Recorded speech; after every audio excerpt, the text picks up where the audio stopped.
Hey everyone, it's Mozzie and Woody here for a pre-Enduro podcast thanks to Morris Personal. And Morris Finance has been a sponsor of Walkinshaw Andretti United for 15 years now, so a very special partnership with the team and Morris. So thank you so much for all you guys have done for us. And yeah, thanks for sponsoring this little segment with Morris Personal pre-Enduro podcast. So they've really done one of these before. Everyone's been jumping on the podcast bandwagon lately. And apparently you're supposed to be natural. So Woody, just be yourself is my top tip for you for this. What are we going to be talking about? Let's talk about what little card they've given us with all the information. Yeah, so we obviously... That's not being yourself. You're sitting way too upright. Relax. Yeah, okay. Soak into the sofa. Okay, Chaz, I'll listen to you. And where are we? And what's going on? Yeah, so we're at the workshop in the natural habitat. The boys are working nice and hard before the Enduros, which is pretty cool to call our lounge for the podcast. So looking forward to that. And yeah, we've got a few cards, thanks to Morris Personal, that we'll go through and a few different topics. So why don't we get right into it? What's the topics? Well, that's why there's cards. Don't you have a thing that lists what the topics are? But I reckon we just go into the cards. All right. Are you going first? Because then everyone at home will be surprised. So first of all... Oh, I'm very surprised just talking to you right now. Well, we're straight into it with the finals topic. So first question is, how do you think the first ever finals will go? Well, I'm hoping it's going to be chaos, to be honest, but organised chaos, and hopefully we're in the finals and it goes our way. But as a whole, like, wide open topic, I think it's going to be exciting. It's different. Yeah. It's going to be so different than any other championship finish we've had in the history of Supercars, and even the people that are most comfortable with their cars or their teams and how they've gone for this year would have to still be nervous going into it. So I think that creates excitement, hopefully it creates viewership and more people in the stands and putting the sport in the better trajectory where we want to go. Yeah, 100%. Do you think, like, this isn't a question, but personally, do you know, the last couple of years you've been, I think, top 5 in the last how many years in the championship? Quite a few. Do you think that now, like, as a driver that's probably just fell short of the championship, just with a bit of consistency, it gives you and your group and our whole team, you know, a little bit more confidence to be able to go to the last round or those last couple of rounds and still be in the fight instead of, you know, last year sort of unraveled those last couple of rounds, where now this year we've actually probably got a shot to go all the way to the last round and hopefully win, you know? I don't know. You just had me upset that I've always come up short. That's all I heard at the start of the question. So, thanks for bringing up the, you know, the sour topic in the room, how many times I've come up short. No, thanks, Woody. not your fault. I really appreciate it. But yes, I would say there's probably one guy in the championship that would be wishing that the championship had been like every other year, because it gives you the comfort that you got a points buffer. But let's be honest, the first finals round we go to, the 9 guys that don't have that points buffer is probably really grateful the championship's taken this thing. So it's going to just create the excitement. And there'll be one guy that will be possibly annoyed if he doesn't end up winning the grand final compared to he's won the Sprint Cup and all that kind of stuff. But it just creates the excitement like some other series have. Yeah, awesome. Don't ask any more questions like that, because there's going to be problems. Okay, I was just getting personal with Morris. I've been watching that Bobcat, what's his name, the politician? Oh, yeah. So that's going to happen. That one, is it that one? Yeah. But the next part is, do you like the finals format, how it's like 10, then 7, then 4? Yeah, I think it's good to drop away evenly to the final 4, and you need 4 going into the final. So I don't, from the production side of things, it's going to be really unique to see how it's, you know, sorted. And I hope that it doesn't take away from all the other drivers and teams that are still fighting for glory in that, even though they might not be in the championship, and they don't focus on it just 100% of the time of the finals, and they still talk about what the race is happening. I think, personally, the big thing they need to do is make sure on the broadcast that, you know, the graphics and everything actually explain it very well, because at the moment, the whole year, it's been like a normal sort of year where our championship's a lot different in the background. So anyone would think it's a normal championship if you just clicked on. Whereas they probably need a lot more emphasis on, you know, even during the race, a live points ladder of who's in the finals, who's not, sort of thing.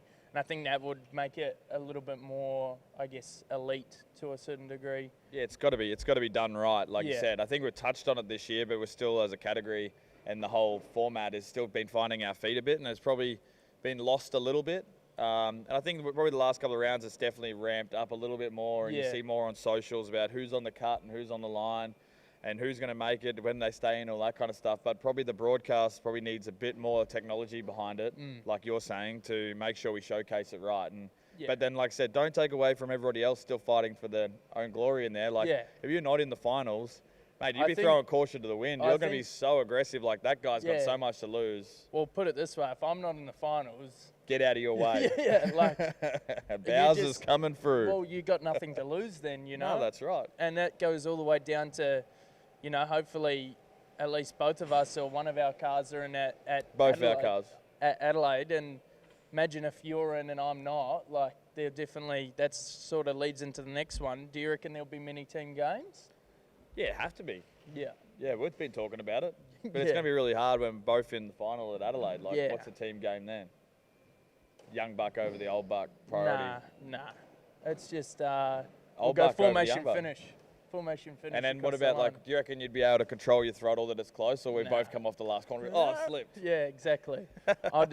Probably my ego would probably get in the way. So. Yeah, no, mine probably would too. So I hope there's team games for the sake of the championship, because I would hate to see the championship be one, like, they've brought in such a cool, unique, you know, thing for our championship, and then I'd hate to see two of the same team cars if, let's say, you know, both of us are in there and we don't get to race. Like, you know, there's a few teams out there that sort of don't let their boys race, even like this year. Like, who's that?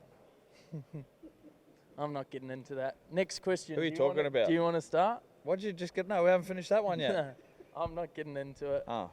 But I thought this was open. I thought we were getting personal. Well, we can get personal, but I think what we've got, you know, we're lucky if we have the only few times we start alongside each other, we race pretty hard.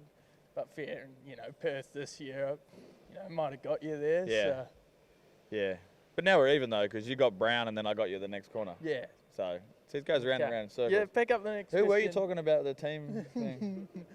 No one in particular. Ah, okay. All right. So it's going to be like every other podcast. All right. I was talking about you, Will Brown. No, I'm not. No. Murph. I'm sorry, Murph. He'll kill me if I say that. Cut that. You're going to cut all this, eh? Righto, that's first segment. Let's go on to the second segment. Yeah. Hopefully we've got everyone's eyes on us right now. That was great. Hopefully we're not cutting that part. Fan questions. Does knowing you have security in your drive allow you to enjoy your life away from the track more?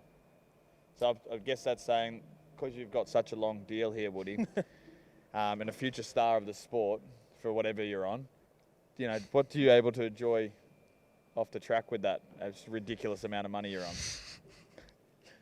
Well, it's a pretty cool question, to be honest, because I think that's something that I've learned coming in, only being my second year, how much stability helps. And obviously you've been around a long time, and I think having a long-term deal, or, you know, longish term deal, come on, Bruce, Ryan. What year's that up, by the way? No. It definitely gives you more comfort. Probably, I wouldn't say so much away from racing. I would say probably more in racing, because you know you're not fighting for anything, or you're always fighting for something, but you're not trying to prove yourself. You've sort of got the confidence of the team behind you, and that sort of makes your I guess race weekends more enjoyable. I haven't thankfully had that pressure to, you know, be fighting for a drive or something. Obviously, when I was coming up... You've just been taking everyone else's. No, but when I was coming up through Super 2 and stuff, you're always fighting. But the last couple of years, I've had really great stability. And that does lead into personal life, and being able to now live in Melbourne and close to the team and start to, you know, try and save for a house and all that sort of stuff. Growing up stuff is I like exciting. The key word there was try. Yeah, try. Yeah, it's very hard. But yeah, I think you'd probably be able to touch on more what it does for your family and that sort of stuff, because obviously being a young little family you've got now, it's probably really nice to have stability and know what you're doing. I think for the whole career, mentally, it's great when we've got a team around you that believe in you. You sign for longer, so when you go home, you kind of can make sure that you're doing everything you need to do to get yourself ready for the next race. And I think when you don't have that certainty or that backing behind you, you bring a lot more of those problems from the racetrack home, all the stress and the pressure, other than just focusing on the next race, because you are dwelling on also the past one. So I think when you've got a really good team around you, you give you better stability off track to make sure you are coming back to the next round with your best foot forward to keep doing the job that we are lucky enough to get paid to do. 100%. You hit the nail on the head. Yeah. Perfect. Yep. Yeah, good. Let's go on the next one. Eh? Okay, Chaz. How do you feel about team radio being played on TV and cut into online videos? Have you had any dramas with that recently? Look, I love the side that they're able to capture the raw emotion. I just don't like some of the ways they go about it, because the video, some videos that have been put out a few times this year have been cut in ways to perceive drivers in different scenarios, and I think it's awesome they get to see what the emotion goes through us as drivers, because I don't feel like that gets shown enough. But I feel like it should be shown as a pure format, not cut and snipped in ways that it sort But of... if we just left it wide open, we'd probably have you two breathing a lot from the last round and getting the big air in and sneezing and all that kind of stuff. Probably. And probably no one's got the 12 minutes to watch that. But I think I'd probably put out that your video from the last round of Will Brown is probably top 3 most probably watched social posts in the time frame that it's been up than everything else. So no, and I think that's where it is very great, because it shows how much it means to all of us as drivers. Even Richard, my engineer, was not happy, and even I think AE got in a little snippet there, but he's pretty cool, calm. Yeah, but we're all super competitive. Yeah, that comes out. I think that's awesome to show that side. But you wish they made you with a little bit, like dubbed you a little deeper voice, maybe. Sounded like you didn't make me weren't sound like I was somewhere. crying. Yeah, and whinging. And that I said sorry, and then said that he got what he deserved. So, but are it you really sorry about that? Contradicted myself. Look, I have a lot of respect for Will Brown. I was frustrated in the moment. Have you lost a little bit for him now, though? No, just more so that I felt like we were both in a really good position, and you know what it's like. You get a little bit of red mist, and it just takes over, and that did happen. And I honestly didn't mean to turn him, but I was just frustrated, and then it is what it is. But I like going back to your question. I think what they do with all that sort of onboard, that personal side that shows what we're thinking, talking about, is really cool.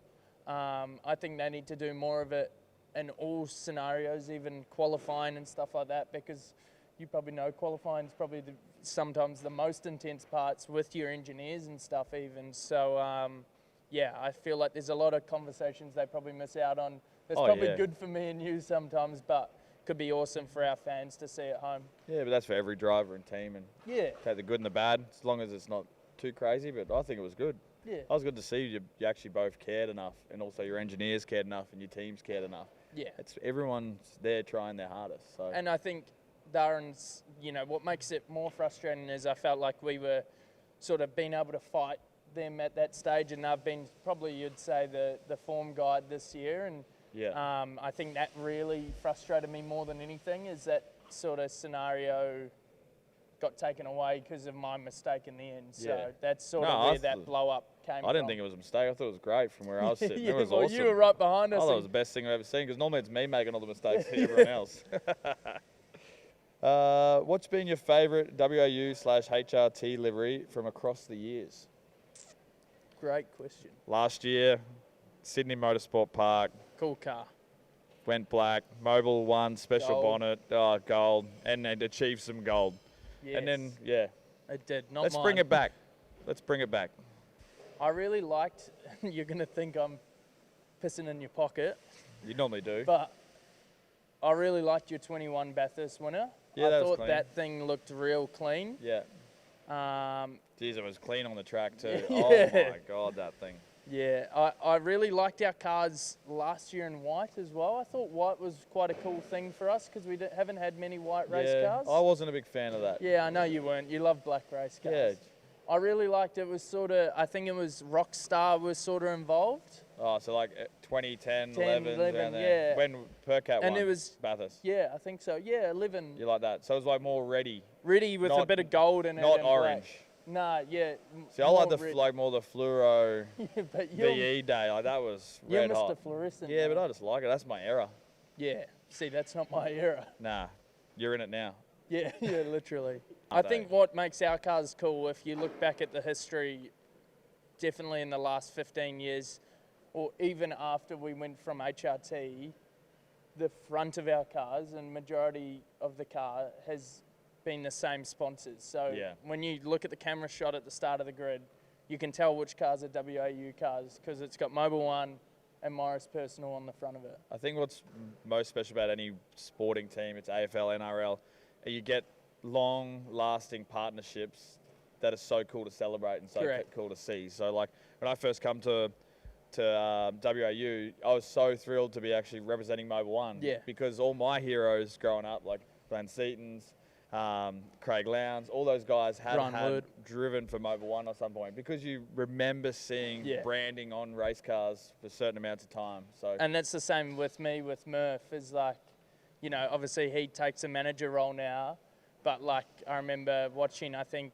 95, he won Bathurst, 96, and he did that with Mobil 1 on the bonnet, and that's the first memory I have of watching, besides obviously the shootout lap and winning Bathurst and the Kmart Commodore, is the first time I remember him as a WAU driver or HRT driver. My still favourite Murphy moment is, other than just the lap of the gods and everything that he did fantastic on track, Can I guess? I just wanted him to get in a fisticuffs with Marcus Ambrose at the cutting. Like, I love bring the back the Portaloo biff. one. Oh, the Portaloo one? Yeah. He had like the real hand, eh? Yeah. Like, Yeah. he was so fiery, wasn't it? Nah, he's not like that anymore. Really? Nah, he's I'll got give it himself. time. I might go 4 or 5 rounds at the end of this Yeah, year. yeah. Our goal is to get at least one of them explosions out of him. Nah, that's the. Do you want to know something funny? So after my blow up with Brownie, Murph's called me and gone, "Oh, you shouldn't have done that." Blah blah blah. He saw it online, and then I turned around and I was like, "Oh, Murph, like." That's the pot calling the kettle black there, bro. There's probably like 6 or 8 YouTube clips. Yeah. Links you could have sent him. Yeah. Oh, really? Yeah, literally, yeah. So I just sent him a whole bunch and was like, Murph, like, what's this? Yeah. Oh, you taught me everything I know. Have you ever seen the one with him and Russell Ingall? Yes. And the presser? Oh, and so they're just good. into it. Yeah. And that, you were so There's another one in Gold Coast, wasn't there? Gold yeah. Coast, like, pit lane incident. Yeah. Oh, unbelievable. He's had a few, eh? Yeah. Ah, there you go, Murph. Yeah. Straight back at you. Enduros. Right. How excited are you for the Enduros? Yep. Very excited. Well, put it this way. I did on Sunday of QR, I made a group chat of the boys, Fabs, Chaz and Juice. Added them, it's Enduro season, let's go. Got no reply. So No, you got one this morning. yeah, got one this morning because I brought it up. So yeah, I'm excited, but no one else seems to be, so. No, it's very exciting. I think for me, especially with this team, and I've seen over the amount of years I've been here, is like Bathurst obviously creates such a special part in not just the driver's heart, but this team's heart as well and what they have achieved. So even though we prepare at the highest of high, when you come to Enduros, like, it's always another gear again. Like, the cars behind us, now, it's like if you go back 4 or 5 days ago, these cars would be just like a bare chassis, like back to the last bolt. And with the sprint rounds and all that kind of stuff, the margins between those rounds are so tight that we'll bring the cars back to 85% and maintain it throughout the year and keep trying to keep on top of it. But when it comes to Enduros and we get them extra couple of weeks, these cars just go back to bare chassis. So Enduros are very special. We know that they have the highest points loss when we go to them from a championship point of view. We have one race at 300 points instead of 3 races over a weekend like the Sprint Cup does. So one thing goes wrong, it could mean your championship's over, not making that 10. Tell me about it. I'm on the bubble, bruh. Yeah, but you're in the bubble. Yeah. Better to be in the bubble than out of the bubble. I don't know if that's true because it's my first finals. So we'll roll with it. Now, you happy that this year the co-drivers can start the race again? It's got to open up strategy because when we had it like last year, one drive, everyone was doing the same thing. So previous years like Bathurst and stuff like that, it was really cool to see all the way up to the start line which team and driver combination is nominated who to start. Yeah. And I know there was a couple of unlucky incidents at the start of the race, which was just so disappointing to put a regulation on In that 22? because that's motor racing. That's just what happens. Yeah, the big crash at the start, down in the chase Yeah, but the issue with that is like the conditions in that race was ridiculous. ridiculous. Like I think the same thing would have happened if you had all the mains in. Oh yeah, it would have happened at some point. Yeah, 100%. like I don't think it comes down to the co-drivers being in because all those co-drivers in our field now and all the main drivers are world class. So Yeah. I don't think it matters if you start co-drivers or main drivers. You're probably going to get the same outcome because it's Bathurst. Yeah, It's the chaos of it. correct, Yeah. and that's what makes the race so great. And I've only done it once, and I remember like sort of leading in, answering that question. To like, be fair, I think you're actually involved in probably one of the more boring ones. Yeah, There's a lot but more chaos that goes on. it was my first ever Bathurst because I never co-drove or anything, and I remember watching back in the day. Second Bathurst. We started the year with 500, remember? Yeah, but first proper ever 1,000. I know what you're talking about, but Yeah. I was calling you out. Like, don't tell the viewers, Yeah, like, okay, it was my sorry. first time I had a red. You were there at the start of the year. You did okay. some laps. You know Missed what a you're doing. shootout first one. Yeah, just one little jump. Got a penalty in last corner and stuff like that. Made the shootout on debut, but didn't I go. wasn't going to go elaborate into that far, but No, don't I bring just yourself wanted down. fans to know. But I think the hardest thing for me last year, like the 1000's got so much hype and stigma around it and all that sort of stuff. I'm sharing with Fabs. I'm like, got to start the race on debut at the 1000. I would have loved to chuck Fabs in and take the reins and build into the race, and then I could have jumped in. Where this year it's going to be interesting because, like you said, all the goeies I reckon are as fast as the mains. So it doesn't really matter who you start. Nah. It'll be a sprint race to the end again. Yeah, it's going to be wild. And I think that now having Taylor as the lead in was pretty cool because it's very similar tracks, fast flowing, like high commitment once we get to Bathurst across I think the we top. need to bring back a co-drivers race though. What do you think? Yeah, I'd actually love to see the Enduros go back to 3 races. 100%. And Gold Coast was a pretty cool one for that and chaotic. You won that, haven't you? Yeah, won it a couple times. Yeah. Pretty lucky. Yeah. But it's 3 races, make it worthwhile for the Coes. Still have our 3 finals or whatever, but maybe drop 1 sprint round and bring it forward, or just add more races as well. Yeah, I agree. agree. Like more rounds. Like, so cool to go back to QR this year. Yeah.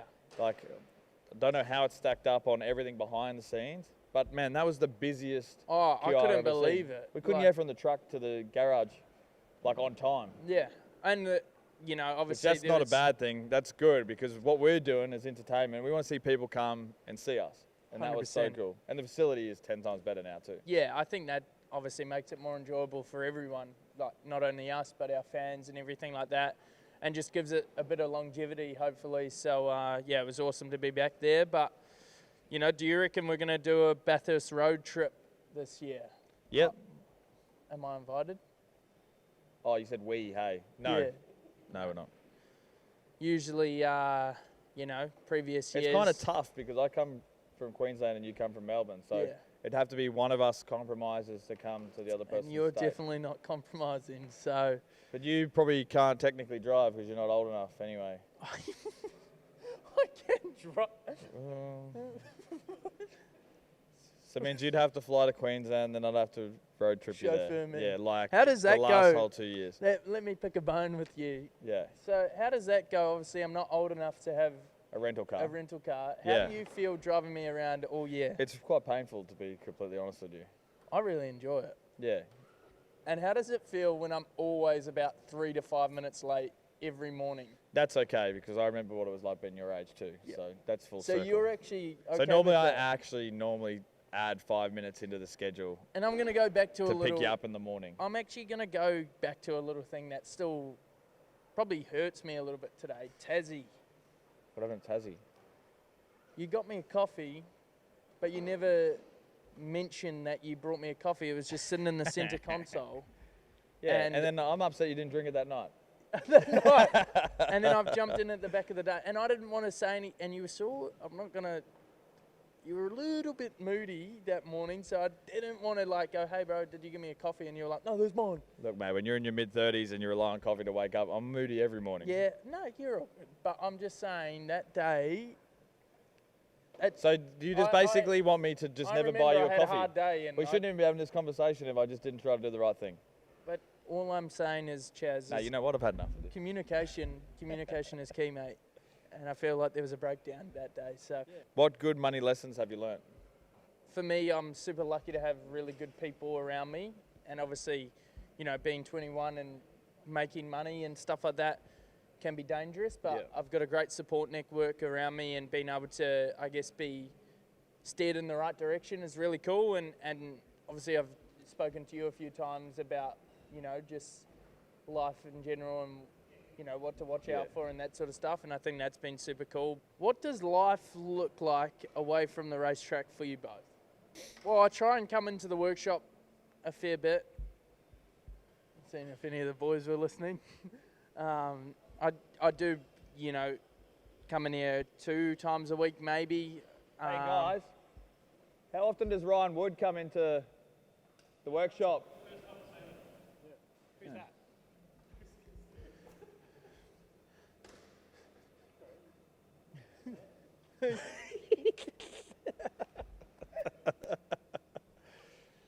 Sorry, that's just the courier driver walking past. But yeah. Jump in your van, bud. Yeah, parcel out the front. So I haven't been in for 4 months. Morris Personal is all about moving forward with confidence. What does that look like for you right now? Look, we are confident about coming into Enduros, confident to getting into the finals this year. You've got to make the cut, which we're right in there at the moment. So You've got no worries, bro. yeah, but still, you don't know. You just Question. The points are in the Enduros, like we're talking about how much prep the guys have done behind us. Yeah. You could be just so unlucky. One little dollar part could go wrong that we just slightly miss, and there's 300 points. You're third at potentially gone. Bathurst. I'm fourth. I need to get third to get into the finals because I had a shocking. Yeah. Do I let you have it? Yeah. Yeah. Really? Yeah. But I have your bonus. Do you want to do the last one, or do you want me? No, I'll do it. No, I'll do it. Okay, you do it. Getting started. What sort of sacrifices did your families make to go racing? Oh, I think we're both in pretty, similar positions, like pretty working class families. And for me, my parents own a little car grooming business and a car detailing business in New Zealand. And, there's only so many cars you can clean. It's just mum and dad now, which makes it pretty hard. But back in the day, I'd know it used to be sort of paycheck to paycheck racing. And, we would go to events with nothing left in their bank account other than hopefully a trophy. So it put a lot of strain and stress on our family. But, to get to where I am today, it makes it all much sweeter. And my parents come to a lot of events or try to, and to have them there was super special. I got my first podium in New Zealand, and to have them there and see the emotion on my dad, and he doesn't get very emotional very often, and he used to be super hard on me, but I don't think I would be the driver or human I am today without his sort of, lay the law down.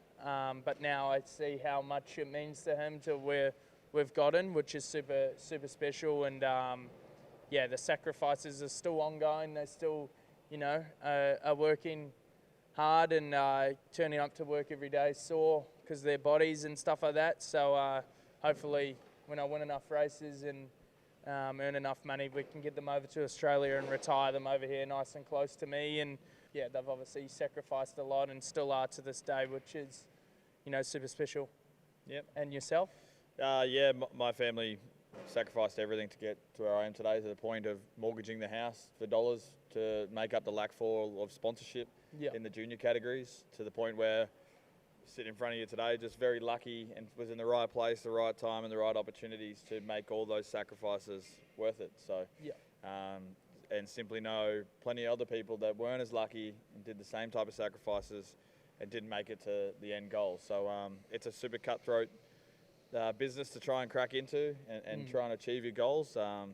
Very grateful that I think timing's the biggest thing, like timing, place, right car, right practice session, right execution, right people around you. But so much to think about at a time when you're a young guy trying to come through. All you want to do is, you Drive back as your fast ability as to you drive can, as yeah. fast as you can, and you're also enjoying it so much too. Like, Yeah. first time I ever drove a development series car at 600 horsepower, and first race I ever did was a wildcard one in DVS at Bathurst, and like, so I chose the hardest one to go to first thing. But those opportunities wouldn't have happened without meeting so many wonderful people across the way as well, other than just my family sacrificed. How did you get told you were getting a main series drive? How was I told? Yeah, how were you told? I think reverting back to earlier, I actually did an evaluation day with the guys, and that was, I'd done one to get my drive in Super 2, and that went really good. And then the difference was then I was signed to do Carrera Cup, and I had no thought of ever doing Super 2 that next year. But for some reason, the stars aligned, and I did Super 2 instead of Carrera Cup, and I'm super thankful and appreciative of the opportunity. But going into Super 2, I had then won a couple of races and had a bit of momentum, and there's a few people talking, and then I had an evaluation day with the team to do in Gen 3, and I remember going to Winton, and I actually really struggled, left foot braking, it wasn't fast, really took the day, I put the pressure on myself because I knew it was An opportunity. an possibly? opportunity, and that was the difference from that evaluation day to my first one with the team. Is I didn't put any pressure on myself. I really enjoyed the moment that I had where I was driving a supercar and that sort of stuff, where I knew this was my big break, and I didn't execute, and I actually, sort of got told that it didn't look like it was going to happen and probably needed to do another year and that sort of stuff. And then I think I came out at Sandown, and no, I would have been a little bit earlier, and some stuff sort of happened, and then it was at that ride day. That's why I was sort of converting to right footing, because I sort of knew if I wanted to ever get into Gen 3 and be successful, there's some guys out there that still left foot brake. Fabs does, and I think it was a pretty crucial time though in Gen 3. That was. And I think the way our cars were that stage 23, they were very rear, guided. They were very hard to drive on the rear axle, and you needed to use the clutch to modulate that. So I started doing that, and I got to Sydney, and I was there just for a ride day in my Super 2 car for some sponsors, and got pulled to the side, and Bruce and Carl pulled me into the transporter and said, look, we're going to take a punt, and you're going to drive for us in main game next year. And that's sort of when I knew that it was all going to come about, and that's why I asked for you to come and, try and tune me up on the right foot braking stuff. But it taught you absolutely nothing? No, you did. A supercar is such a different car to drive, so I feel like, I've only ever done, I think, 5 years of car racing now, so I'm learning each year, and it's pretty exciting to see that it's a bit of an upward trajectory at the moment, and just try and stay on that trend. So, yeah. And you? 2013 for me, I was entering my third year of development series. I just got through the first round at Adelaide, and there was a big break. You won? Tied points coming out of the first round.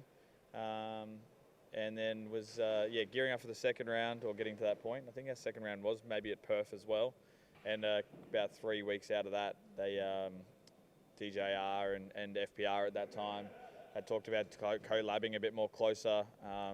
DJR's budget at that time was really, really stretched thin, and they come up with an idea of chucking me in the car and having Adam DeBore from FPR, which we were doing still the development series stuff at the time. Yep. To kind of come on almost as like a DeBore fifth. was in... He was running me into development at DBS, and then, run us as basically a fifth FPR car from Queensland as DJR. Yeah. But then that would also go into Tim Blanchard, would have been my teammate at that time as well, and hopefully make all those 6 FG Falcons kind of go up the grid and pointy end. So it was kind of like a bigger ticket item than just saying, hey, just come drive. It was like a collab with FPR and all that kind of stuff, and took a gamble on a young guy at that time. Really wanted to try and, the guys I was versing in that second year of development series, a couple of those guys promoted. And then you were thrust in the next year straight into the factory FPR drive. Yeah, it was kind of unique. I was trying to work out where I was going to fit into. Like, I had a good standout year, I thought. I was lucky enough to get a win at my favourite track, which you towed me up at just the other round, at QR there. But and it was a good year to come in, very lucky, because it was the first year of Gen 2. Yep. So it's not like where you probably found it a bit tougher, like last year. You know, everyone already had one run under the belt in Gen 3, and so everyone was already starting at DAP. So that's probably what's pretty cool about your story, where I was super lucky when I come through. It was the start of a new era. Everyone was still working out setups, and it gave younger guys that step up a little bit compared to where the older guys, and that the ones you wanted to go out and beat and chase and do as good a job of those guys to cement yourself on the grid. Everyone was learning a new car, so I was very lucky. But yeah, had a couple options, and then got plucked back in for FPR. That there was a seat waiting there, and had big shoes to fill. Had Will Davo's shoes to fill there, which he's unbelievable standout driver. Him and Frosty, his teammates, was a crazy dynamic duo there, and those early years of 2012 and just Pretty before stacked Gen 3. lineup Oh when my you God! think about Like it, that 2012 was like FPR and T8 winning everything. So big shoes to fill. Big opportunity. Lived up to them, though. Yeah, made a lot of mistakes and still make mistakes these days, but wouldn't change anything. Awesome. Woody, a little while ago at WAU, they decided to start the Foundation Academy, and I believe you're one of the successful people to come through the Foundation Academy, and also plenty of other people we work with day to day in the workshop. What was the thought behind it? What had to require in the background to make it happen? I know Morris Finance was a big supporter of it and getting behind it. So probably a bit harder for me to touch on because I never came through it, but yourself could probably touch on what made it so important to have that in the race team, and what made it so important for especially a lot of our partnerships to get on board with it. Yeah, 100%. I think for me, again, timing was perfect because stepping into Super Tours, the first year WAU ever came back, and then they had started their Foundation Academy. And when you put two things like that together, which is just striving towards trying to give young people an opportunity to, take that next step in their career, it's unbelievable. And without the Foundation Academy, without Morris Finance, support and backing, and so many other partners, we have Kangan, Mobile One, ECL, so many other companies that have supported us, Truck Assist, Optus, everyone, I could name them all, but every single person there has helped me get to where I am, which is through the Foundation Academy, and now to represent them on the big scale of the main game car is such a proud thing for me to be a part of. And I think, touching on, I was an apprentice, but I wasn't really an apprentice because I didn't know how to do a lot, but that's part of learning and being around the team, around, people that can give you guidance, and that's sort of what that Foundation Academy does, because you have so many smart heads from mechanics, engineers, drivers. I remember the first day I was working on tyres with Vinny, and you and Percat walked in, and I was just like, oh, like this is crazy. Because I was good looking. Yeah, you just had tank top on. It was weird. Yeah, I was fit then. I was fit. Yeah. Like, I just remember you guys walking in and just being in awe because, obviously always watching and that sort of stuff, but that's what our Foundation Academy provides, is those opportunities to be around people that you look up to and can lean on and be able to take that next step. And that's what was really awesome about my Super 2 year. I had Luffy there coaching me through everything. As much as I used to give you credit, you guys did nothing. So, I think also the touch on it, not just from a racing driver side of things, but the shortfall in this industry from so many high-performing job roles in a 100%. Race team, from mechanics, engineers, to media, to partnerships. Everything. We have a very young team in that area as well, like with Ella and Darcy. We've had a lot of successful people like Ella, Darcy, come through the foundation as well. Touch on Ella, she moved from New Zealand to come here and needed that support as well, which the Foundation Academy supplied to give that opportunity. Is something pretty awesome. I think, looking at this year, going back to a bit of the driving stuff, Matt Hillier is sponsored by Kangan Institute, which is something that is super cool because we obviously have a really close relationship with Kangan. My number 2 is from Kangan, Sylvester, and he won Mechanic of the Year in 2023. And that's a massive thing. You think the amount of people, you went to Kangan, I think, for Yeah, I finished my apprenticeship up Yeah. in Kangan here in Melbourne. the amount too. of mechanics that are there to win that award. Oh, You it's have to wild. be a standout talent, and he's been able to come onto my car and doing an amazing job, and that's a big thing for us because those guys have, I guess, our life to a certain degree in their hands, and you've got to trust them 110%. And without the Foundation Academy, we wouldn't have a Sylvester, we wouldn't have an Ella, wouldn't have a Woody, you wouldn't have so many of our group. I wish they just stopped at Ella. And Wouldn't have so many of our group, which makes our team so special. So yeah, it's really cool to come through the Foundation Academy, and obviously to have Morris Finance backing from that is super special. well, there you have it. There's our pre-Enduro podcast. Hopefully you really enjoyed it. We've tried to be authentic. We've tried not to lie. And we've kept it personal. So Thanks back to you Morris. guys.